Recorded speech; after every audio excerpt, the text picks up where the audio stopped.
have with me Lorna McDaniel. She's a fascinating lady with a fascinating story to tell. Now, she's presently teaching music at Cheney State College, but 5 years ago she took a sabbatical and went to Nigeria to teach music. Now, it was there that Lorna found a new interest, which she's going to tell you about tonight, which has occupied her time ever since. Lorna, thank you for joining us tonight. Good being here.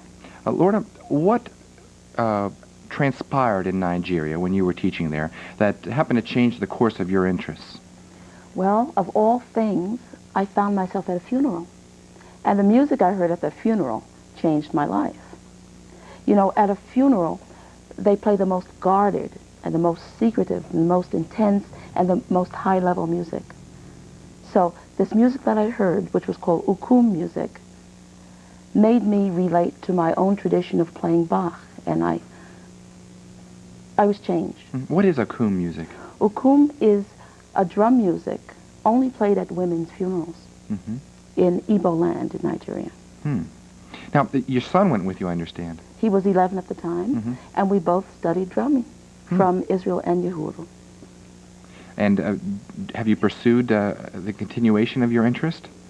Well, in this country, of course, we don't have the occasion to play for funerals on ukum. So we transposed that music to organ. And this is, I think, why I'm here tonight, to let you know that my brother's a composer, and he used my field tapes and composed a piece for me for organ and percussion. Now, so you've been doing some studies in this area since then, as well as collating the music. Yes. Now, we brought an album along. Is this it here? We have, what is this album called?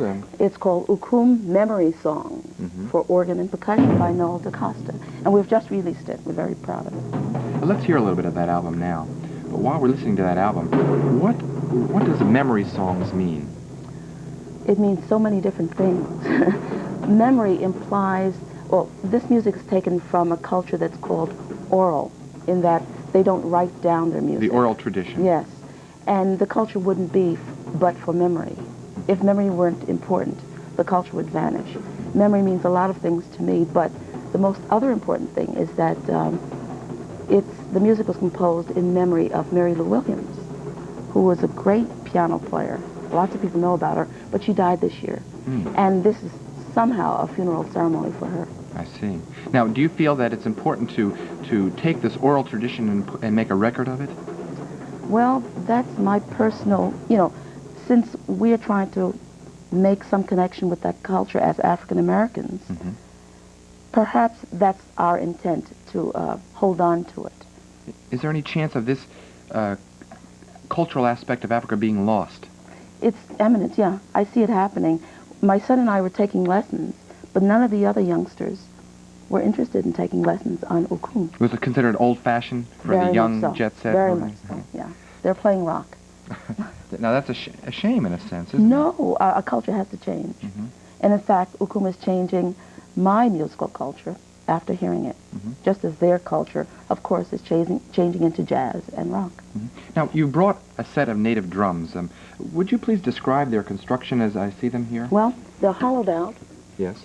Hard pieces of wood, tuned with pegs, and I have a hammer, a very heavy hammer of wood, and of course antelope skin. And actually these are parts of the palm tree that's twisted and used as rope here. It's a very strong, sturdy drum, and it works. It looks, in the way they're graduated in size, almost like a xylophone might work. Very close, and in fact they're tuned. They're tuned in minor thirds, seconds, major seconds, minor seconds, and I don't see it in any other culture. I've been searching. So they're very special drums and very high-level music. Do you have any idea when they may have first come into use? Oh, I'm afraid to say, but I'm sure more than a few hundred years. Now, you had a chance to study Nigerian culture. How would you compare, contrast it briefly to American culture? What was the first extremes that you noticed? Yeah, big question. I noticed more than anything the relationship of youngsters to the other generation. A very intact relationship, in that the youngsters are responsible for lots of things. Even though they're children, they're very responsible. And everybody belonged to a family, very tight family system. So that was pretty intriguing. Now, if people would like to get more information about this album, do you have a number they could call? Yeah, Phyllis Wynn would like to mail albums for those requesting. Her address is 15 Indian Field Road, Wilmington, Delaware. WYNN is her name, Phyllis Wynn.